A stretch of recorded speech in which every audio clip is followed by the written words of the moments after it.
Auditeurs et auditrices de ce rap de merde, salut, c'est le chroniqueur sale. J'ai vu passer des infos dernièrement sur la reprise des concerts de PNL et je me suis rappelé une nouvelle fois à quel point les fanboys absolus sont gênants. On a des bonnes équipes quand même, on peut faire un championnat d'élite de la fanbase catastrophique. Avec bien sûr par exemple celle de Nekfeu. Alors pour eux le rap commence avec lui. Ce style musical a démarré en 2015 avec l'album Feu. Avant ça rien ne leur avait jamais parlé, mais là ils ont eu la révélation. Avant lui le rap c'était pas assez intelligent. Et c'est depuis Ken aussi que Gwendoline et le rap c'est devenu une belle histoire d'amour. C'est un peu le même délire avec Orelsan, mais eux c'est plus genre c'est la première fois qu'on se sentait représenté, la première fois qu'un rappeur nous parlait. Donc moi l'identification je veux bien, mais quand même, un gars qui nous explique en long et en large dès le premier album à quel point c'était un branleur et un loser, bravo les gars, vous faites rêver. Bien sûr aussi la fanbase de Freeze Corleone, là on peut pas passer à côté tellement ils sont bressons. Alors eux ils ont l'impression ils sont dans un gang. Et Freeze c'est le patron de leur réseau international. Ils parlent en message codé, ils ont téléchargé Tor pour aller sur le darknet, ils ont des business de clés USB, de disques durs, des criminels de fous. Mais rassurons-nous, je pense que personne va venir défoncer la porte du pavillon familial à 6 h du matin, ils peuvent dormir tranquille. Il y a les fanatiques de Booba, évidemment.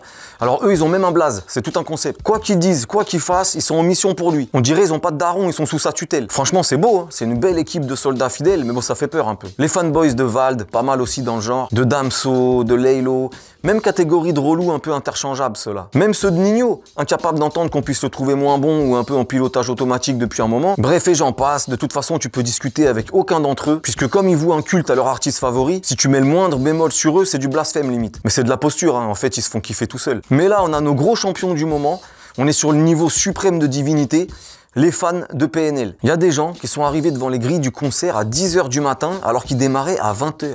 Mais pourquoi faire, les gars? Les frérots, on dirait, s'ils sont pas au premier rang, on tue leur mère. Il y a un bouc dans le public, un des deux frères lui a donné la fin de son bédo, et le frérot, il a mis ça sous vide, avec le nom, la date, tout nickel. Et il est tout fier de nous montrer ça, comme s'il avait découvert et déterré une relique Inca. Non, on arrive à des niveaux, c'est trop. C'est une preuve, s'il y avait encore besoin de le prouver, parce que bon, tout le monde est d'accord avec ça aujourd'hui, que le rap est vraiment devenu la nouvelle pop. Et je dis même pas ça de manière péjorative, c'est juste qu'à ce niveau-là de fanatisme, cette manière de vouer un culte à ce point à l'artiste, c'était pas vraiment présent dans la culture rap. Bien sûr, tu pouvais avoir ton rappeur préféré, pourquoi pas acheter du merch, aller le voir en concert, mais jamais t'étais en train de transpirer ou t'évanouir si jamais t'avais réussi à récupérer un de ses cheveux. Ce délire-là, c'était propre aux très très grandes pop stars, genre à la Michael Jackson, ou en France à la Johnny Hallyday, ou aux boys band dans les années 90. Ouais, vous voyez que c'est inquiétant quand même. Il y a plusieurs décennies en arrière, époque Elvis Presley ou après les Beatles, ce phénomène, c'était un peu l'émancipation d'une jeunesse qui voulait s'affirmer, c'est vrai. C'est un monde vraiment régi par les vieux. Mais aujourd'hui, tu veux t'émanciper de quoi là?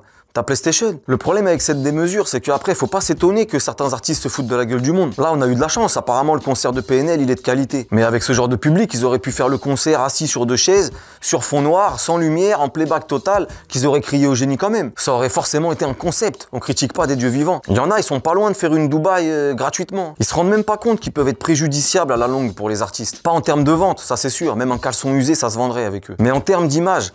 Parce qu'à force, la fanbase cancer, elle est attachée à l'idée qu'on se fait de l'artiste. Et souvent de manière négative. Pire, ça peut même un peu orienter les choix des artistes dans leur direction artistique par rapport à la pression de ces fans-là. Et peut-être les empêcher de tenter d'autres choses, d'évoluer ou de prendre certains risques par peur de les décevoir. Alors que ça ravirait peut-être la majorité de leurs auditeurs. Parce que bien sûr, je précise, 1, j'ai cité volontairement que des artistes que j'aime bien, et 2, leurs fanatiques dont je parle ne représentent évidemment pas l'intégralité de leurs auditeurs ou de ceux qui vont les voir en concert. Là, je parle des plus déter, ceux qui font du boucan pour rien. Qui ont un autre point commun d'ailleurs, je sais pas si vous avez remarqué, c'est qu'ils aiment pas vraiment le rap. Ils aiment l'artiste. Ils écoutent même pas ou très peu de rap. Ils s'y connaissent très peu, s'y intéressent très peu. Mais ils sont incollables sur Damso, ou sur Orelsan, ou sur Nekfeu. Ils ont fait une fixette, quoi. Bref, pour finir, donnez de la force, les frérots, soutenez vos artistes, vous faites vivre le truc, vous vous déplacez en concert, vous achetez du physique, du merch. Avant, l'auditeur de base de rap, il était peut-être un peu trop passif, trop sur la retenue, mais juste arrêtez de vous afficher, quoi. Dosez un petit peu. Le rap, c'est pas Mylène Farmer.